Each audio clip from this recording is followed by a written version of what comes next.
Hello DLG Familie, ना wie geht's? इस video में हम डिस्कस करेंगे B1 लेवल की जर्मन वोकेबलरी। टॉपिक है हमारा Umwelt und Energie और ये लेसन 4 है। Los geht's। सबसे पहले नोमन में से मस्कुलिन देख लेते हैं। Der Strom बिजली, Der Stromfresser बिजली खाने वाली चीज़ जैसे कि एसी होते हैं या कुछ ऐसे इलेक्ट्रिक अप्लायंसेस जो कि बहुत बिजली खाते हैं, उनको हम कहेंगे स्ट्रोम फ्रेसा।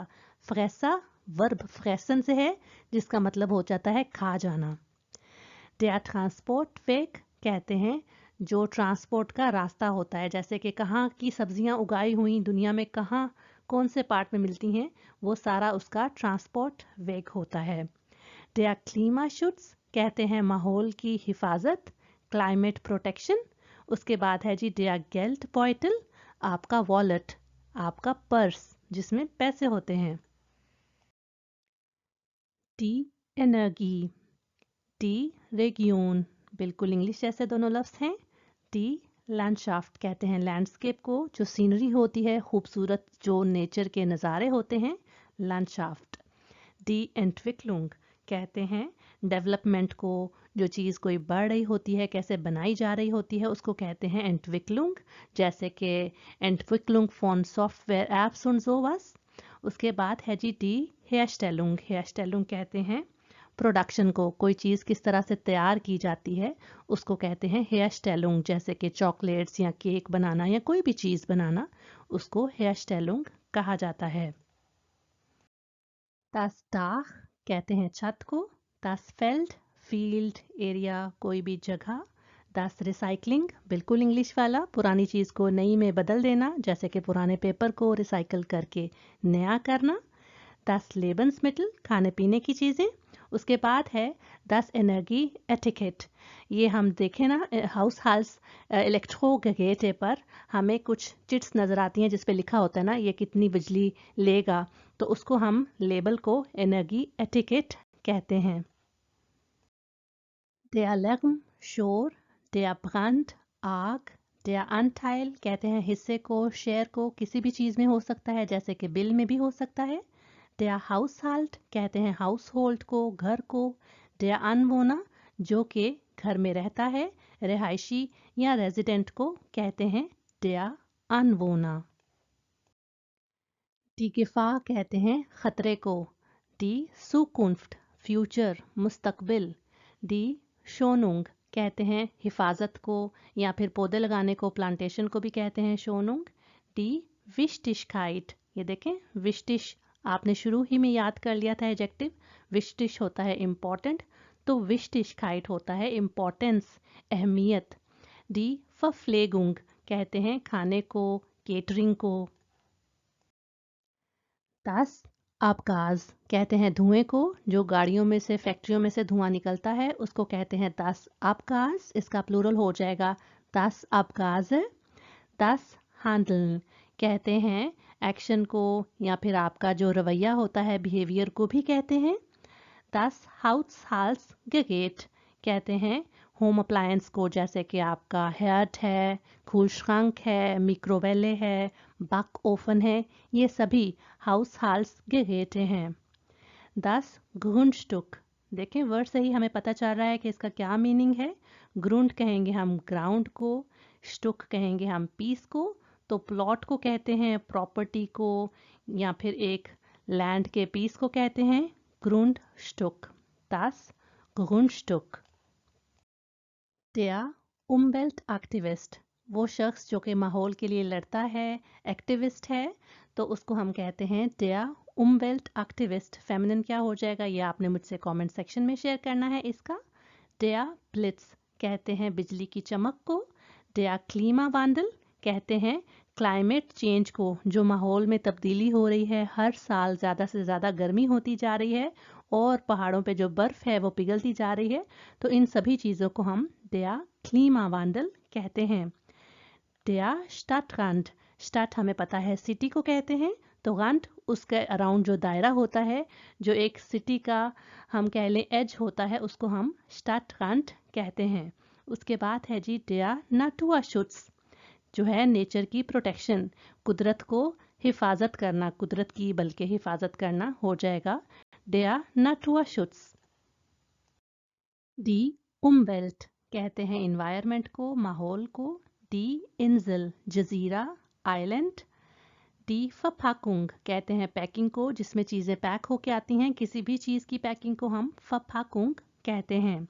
दी अवगैशनुंग कहते हैं हिसाब किताब को, बिल को या फिर क्लियरेंस को। उसके बाद है जी दी स्ट्रोमगैशनुंग, बिजली का बिल। Das Umweltamt कहेंगे इन्वायरमेंट एजेंसी को, ऐसा ऑफिस जहां पर माहौल से रिलेटेड हम बातचीत करते हैं, उसके बारे में प्लानिंग करते हैं कि किस तरह से माहौल को बचाया जा सकता है, वो होगा Das Umweltamt। दो डिफरेंट लफ्ज हैं ये।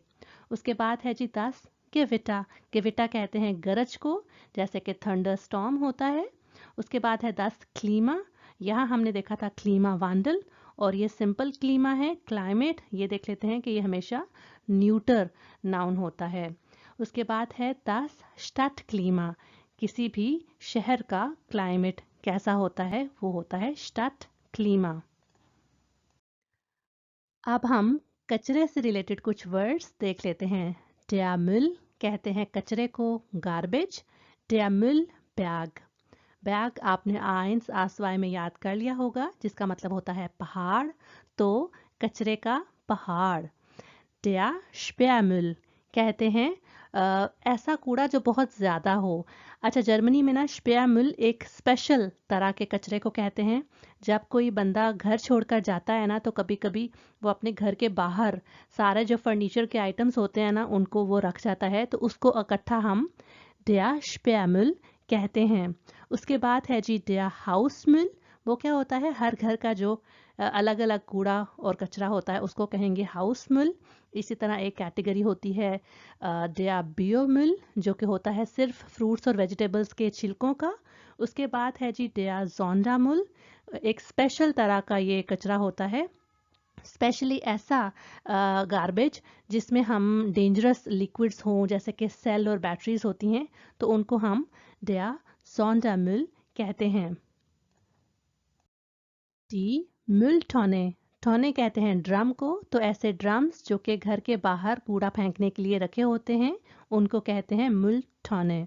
उसके बाद है जी डी Müllabfuhr, कूड़े को कलेक्ट करने की सर्विस को कहते हैं डी Müllabfuhr।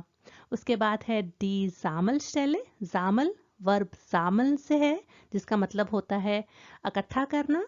तो जो जामल स्टेले होती है वो कूड़ा इकट्ठा करने की जगह होती है, जैसे कि यहाँ पर आपको सारे ड्रम्स नजर आ रहे हैं, तो इसको टोटल को हम कहेंगे दी जामल स्टेले। उसके बाद है जी डी Mülltrennung, जैसे कि हमने इन सभी जगहों पे बात की कि किस किस तरह का कूड़ा हो सकता है, तो Mülltrennung जर्मनी में डिफरेंट कूड़ों को हम अलग अलग करते हैं। zum Beispiel Hausmüll, Biomüll, Sondermüll, Papiermüll, Glasmüll, इन सबको हम अलग अलग करते हैं, तो उस सब को कहते हैं हम Mülltrennung, Trennung अलग करना। उसके बाद होता है जी Müllverbrennung। अब आप कहेंगे कि ये क्या है, और ये तो बड़ा डिफरेंट और डिफिकल्ट वर्ड लग रहा है, लेकिन अगर आप नोट करें तो brennen वर्ब जो है ना, जिसका मतलब होता है जलना, तो उसी से Verbrennung बन गया है। तो Müllverbrennung, जब Müllabfuhr हो जाता है तो वो ले जाते हैं कचरे को कहीं दूर, जहाँ पर जाकर उसको जलाते हैं, तो उसको कहते हैं Müllverbrennung। काफ़ी ज़्यादा बात नहीं होगी कचरे की? अरे अभी कहाँ, अभी तो हमने और भी डिस्कशन करनी है इस बारे में। तो der Müll का सिनोनिम है der Abfall, इन दोनों का मतलब होता है गार्बेज, कूड़ा कचरा, कुछ भी कह लें। अच्छा, उसके बाद है der Abfalleimer। अच्छा, Mülltonne और Mülleimer या Abfalleimer में डिफरेंस ये है कि Abfalleimer घर के अंदर जो हमने बास्केट रखी होती है फेंकने के लिए, उसको हम आइमा कहते हैं। ठीक है, Abfalleimer कह लें, Mülleimer कह लें, आपकी अपनी मर्जी है। उसके बाद है जी der Müllcontainer, जो कि ज़रा बड़ा होता है, ये भी घर के बाहर आपको नज़र आता होगा जर्मनी में अगर आप रहते हैं तो। इसमें हम जो घर से चीज़ें लेके जाते हैं फेंक देते हैं। उसके बाद है जी der ग्लास कंटेनर, जिसमें हम ग्लास फेंकते हैं। अपनी पिछली वोकैबलरी की वीडियो में इस पर मैंने डिटेल से बताया था, आपको पिक्चर्स भी दिखाई थी। अगर आपने चेक नहीं की तो मैं उसको लिंक कर दूंगी। उसके बाद है der Kleider कंटेनर, जिसमें आप अपने पुराने कपड़े फेंक देते हैं, उसको कहते हैं der Kleider कंटेनर, जो कि कुछ इस तरह से दिखता है। मूड को ज़रा लाइट करते हैं और आप कुछ अच्छे अच्छे वर्ड्स, साफ साफ वर्ड्स देख लेते हैं। ये है जी डी क्लीमा अनलागे, कहते हैं एसी को, ठीक है, ये है ना स्ट्रोमफ्रेसा। उसके बाद है डी जोला अनलागे, ये होता है जी सोलर एनर्जी के लिए। अनलागे अगर आप नोट करें तो इस वर्ड का मतलब होता है सिस्टम या फिर प्लांट को कहते हैं। उसके बाद है जी डी विंडक्राफ्ट अनलागे, विंड एनर्जी प्लांट या सिस्टम जिससे हम हवा के थ्रू बिजली पैदा करते हैं या कोई भी एनर्जी करते हैं ना। उसके बाद है जी मुल फब्रेनुंग्स अनलागे, ये अगेन जो हमने पहले वर्ड देखा था मुल फब्रेनुंग, कचरे को आग लगाना, तो उसका जो लगाने वाला सिस्टम है ना सारा, उसको हम कहेंगे डी मुल फब्रेनुंग्स अनलागे। उसके बाद है डी राउम टेम्परेचर, शुक्र है ये काफ़ी इजी वर्ड है और इसका मतलब आपको आता होगा, कमरे का टेम्परेचर। der Kompromiss, बिल्कुल इंग्लिश ऐसा कॉम्प्रोमाइज। उसके बाद है der Kleingärtner, ये असल में थोड़ा डिफरेंट कॉन्सेप्ट है। हमारे इंडिया, पाकिस्तान, बांग्लादेश में, इन कंट्रीज़ में ये होता नहीं है। जर्मनी में ऐसा होता है कि अगर आप के घर में गार्डन नहीं है और अगर आप किसी वोनुंग में रहते हैं और गार्डनिंग करना चाहते हैं, तो यहाँ पर ना हर सिटी में डिफरेंट एरियाज़ बनाए होते हैं और उन एरियाज़ में से ना आप एक एरिया अपना ले सकते हैं, उसमें गार्डनिंग कर सकते हैं। तो उस एरिया को, उस प्लॉट को लेकर गार्डनिंग करने वाले बंदे को कहते हैं der Kleingärtner। और उसी से है जी वर्ड der Kleingartenverein, जिसका मतलब होता है अलॉटमेंट क्लब, जो सारे बंदे मिलकर डिफरेंट उस एरिया में ना काफ़ी सारे गार्डन्स होते हैं और उसके ऑब्वियसली हमने ईयरली बेसिस पे पैसे भी देने होते हैं, तो उनके जो क्लब को कहेंगे हम der Kleingartenverein। उसके बाद है जी der Wäschetrockner, कपड़ों को सुखाने के लिए जो मशीन यूज़ होती है उसके लिए। उसके बाद है जी der Standby Modus, stand by mode, जो कि अपने इलेक्ट्रिक अप्लायंसेस का रखते हैं। डी इंडस्ट्री, डी टेंडेंस, दोनों इंग्लिश जैसे वर्ड्स हैं। डी विंडम्यूले कहते हैं विंड मिल को। उसके बाद है डी लेबensqualität, जिंदगी की क्वालिटी, क्वालिटी ऑफ लाइफ। डी एनर्गी स्पा लैम्प, देखें 3 डिफरेंट वर्ड्स हैं, एनर्गी है, स्पागन से स्पार लगा है यहाँ पर, और लैम्पे यूज हुआ है, तो एनर्जी सेविंग लैम्प को कहते हैं डी एनर्गी स्पा लैम्प।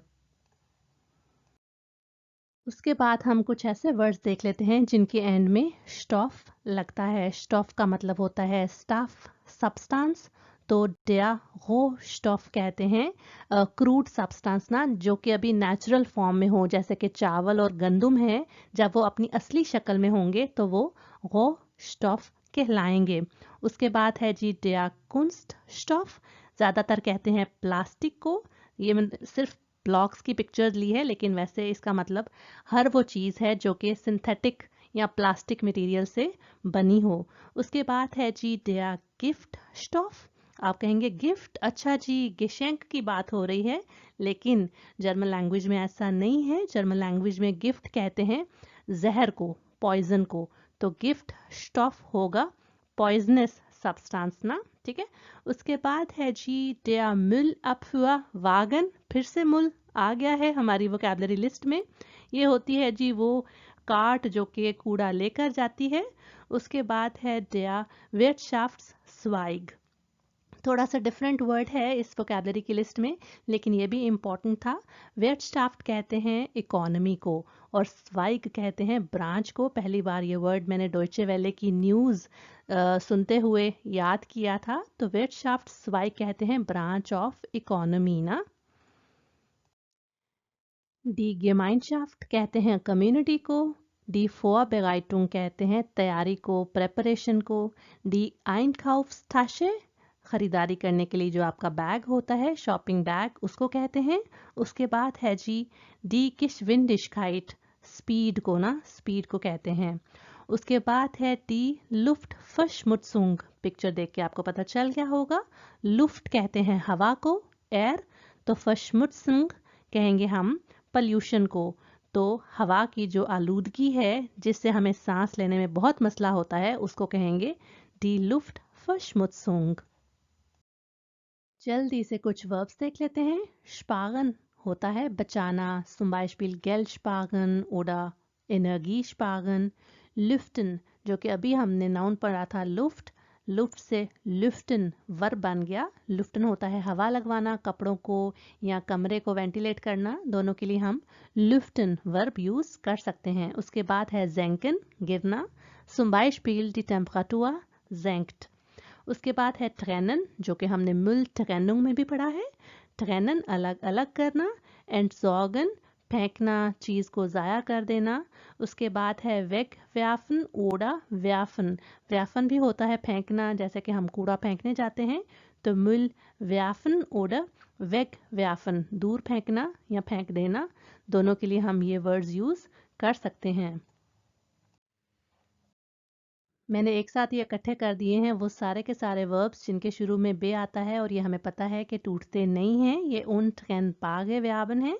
तो ये देख लेते हैं। बेनुत्सन कहते हैं इस्तेमाल करना, यूज़ करना। बेलास्टन कहते हैं बोझ होना। बेटर्नन कहते हैं जोर देना, किसी चीज़ पर स्ट्रेस करना। बेट्रेटन कहते हैं दाखिल होना, टू कम इन। इसका हम सिनोनिम भी पढ़ चुके हैं जो कि होता है आइनट्रेटन, एंटर होना, ठीक है। बेजिट्सन कहते हैं कोई चीज़ ओन करना, कोई चीज़ का मालिक किसी चीज़ का होना। उसके बाद है सॉटियन या सॉटीगन जिसका मतलब होता है सॉर्ट आउट करना, अलग अलग करना। ट्रेनन और सॉटीगन काइंड ऑफ सिमिलर वर्ब्स हैं। उसके बाद है जी हाइसन गरम करना, मॉन्टीगन इंस्टॉल करना, किसी चीज़ को फिट करना। aufhören कोई चीज़ करना छोड़ देना। aufstellen कहते हैं अरेंज करना या सेट करना ना। अब आप कहेंगे कि मोन्टियन भी सेट करना था, अरेंज करना था, और aufstellen भी। तो मोन्टीगन जैसे कि पेज को या कील के साथ सेट करना किसी चीज़ का, और aufstellen वैसे स्ट्रक्चर करना, सेट करना, अरेंज करना ना। उसके बाद है verringern। verringern का मतलब होता है कम करना, टू डिक्रीज। और verkleinern, क्लाइन से आपको याद होगा तो छोटा करना या छोटा होना। herstellen टू प्रोड्यूस, erreichen का मतलब होता है टू रीच। vorrechnen हिसाब लगाना, rechnen से टू कैलकुलेट ना, टू कैलकुलेट या फिर टू वर्क आउट के मतलब में।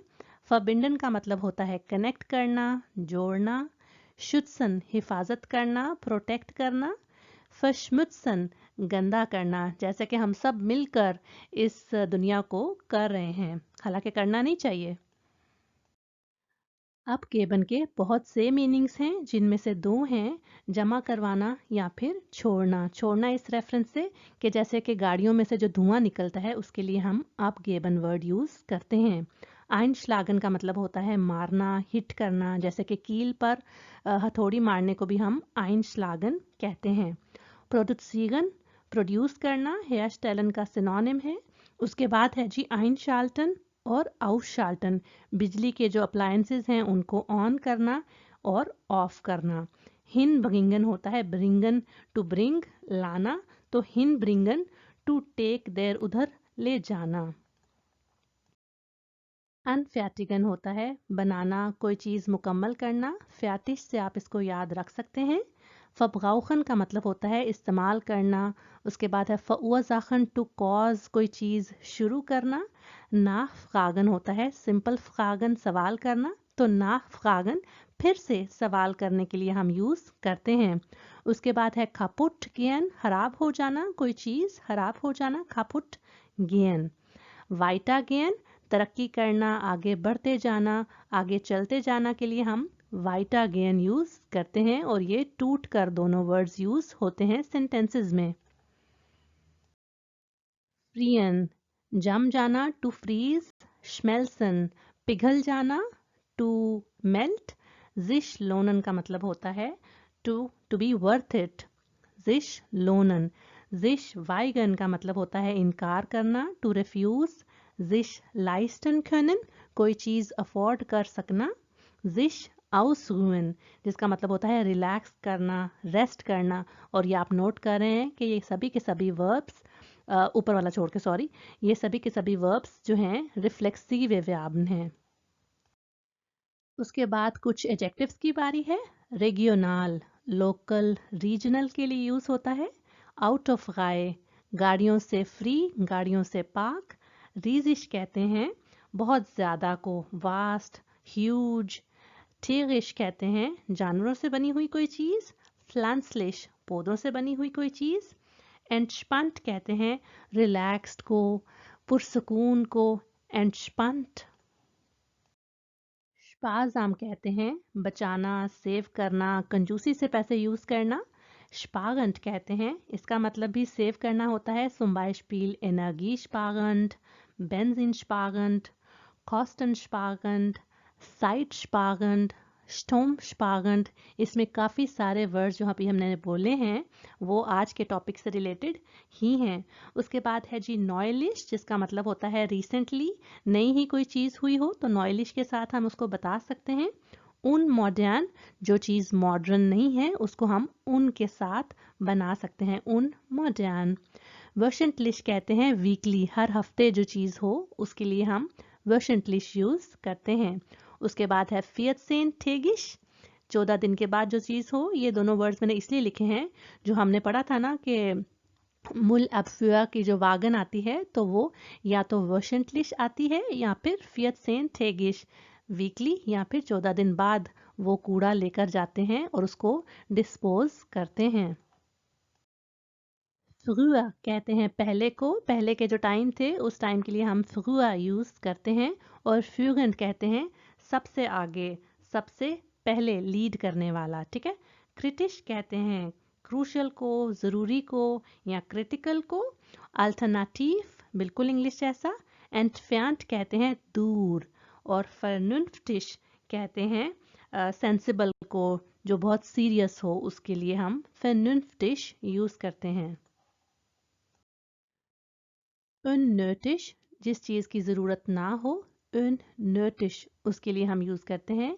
gefährlich खतरनाक, डेंजरस के लिए। vermutlich हम तब यूज़ करते हैं जब हमने कहना हो presumably, कि हम ये अंदाज़ा लगाते हैं कि ये हो सकता है। vermutlich के साथ उसको हम बताते हैं। aufwendig कहते हैं कॉस्टली को, जो चीज़ महंगी हो उसके लिए। vorbereitet जो चीज़ के लिए तैयारी की जाए, तैयार की गई। और langfristig कहते हैं लॉन्ग रेंज की या लॉन्ग बेसिस पर बहुत अरसे तक कोई चीज़ होती हो तो उसको हम langfristig के साथ मेंशन करते हैं। उसके बाद हैं जी ये दो लफ्ज़ जो कि सिनोनिम्स हैं, verschieden और unterschiedlich। दोनों का मतलब है डिफरेंट, मुख्तलिफ। दोनों में से कोई भी आप यूज़ कर सकते हैं। Zum Beispiel verschiedene Kulturen, ना, different cultures, oder verschiedene Sprachen, ठीक है, इस तरह करके आप इनको बोल सकते हैं। उसके बाद है जी क्लीमा शेडलिश, कहते हैं क्लाइमेट के लिए जो चीज़ नुकसानदेह है। शेडलिश या gefährlich दोनों का मतलब होता है डेंजरस, ठीक है, नुकसान पहुंचाने वाली चीज़। शार्डन से आप इसको याद रख सकते हैं, याद है ना वो जो आपने शुरू में इसमें सीख लिया था, शाद, अफसोस के लिए, तो ये वही शाडे से शेडलिश बन गया है। उसके बाद है जी क्लीमा फ्रॉइंडलिश, फ्रॉइंडलिश तो आपको पता है फ्रेंडली को कहते हैं, तो जो चीज़ माहौल के लिए दोस्ताना हो उसको हम क्लीमा फ्रॉइंडलिश कहते हैं। और क्लीमा शोनेंट का मतलब भी होता है क्लाइमेट के लिए अच्छी चीज़, क्लाइमेट के लिए फ्रेंडली चीज़।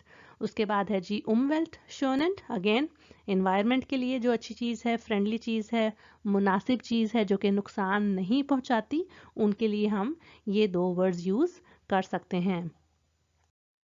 अब बारी है जी आपकी प्रैक्टिस की, Hörverstehen की। Energie sparen, das Klima schonen।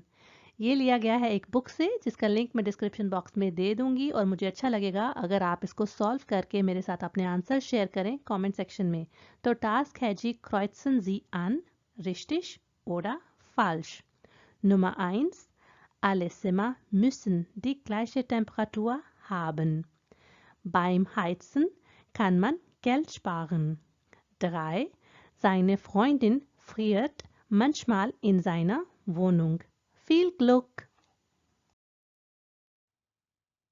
Ich versuche, beim Heizen Energie und Geld zu sparen.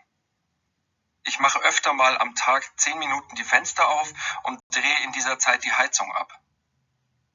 Die Raumtemperatur sollte immer zwischen 18 und 20 Grad Celsius liegen, damit die Wände nicht kalt und feucht werden. Das ist wichtig. Aber nicht alle Räume müssen gleich warm sein. Im Schlafzimmer reichen 18 Grad, aber der Raum, in dem ich mich länger aufhalte, ist richtig warm. Wenn man die Raumtemperatur zum Beispiel um 1 Grad Celsius senkt, dann spart man etwa 5% bei den Heizkosten. Das lohnt sich. Außerdem kann man sich ja auch wärmer anziehen. Es gibt Leute, die auch im Winter kein Pullover anziehen und nur im T-Shirt in der Wohnung sitzen. Ich habe mich an eine kühlere Wohnung gewöhnt, aber meine Freundin holt sich schon manchmal eine Wärmflasche aufs Sofa. ये video आपको कैसी लगी मुझे like और comment करके बताइए। मैं उम्मीद करती हूँ कि इसने आपकी हेल्प ज़रूर की होगी। अगर की है तो इसको अपने लैंग्वेज लर्निंग फ्रेंड्स के साथ ज़रूर शेयर करें। अब तक नहीं किया तो मेरे चैनल को सब्सक्राइब कर लें, बेल नोटिफिकेशन भी एक्टिव कर लें। मैं मिलती हूँ नेक्स्ट वीडियो में। चूस।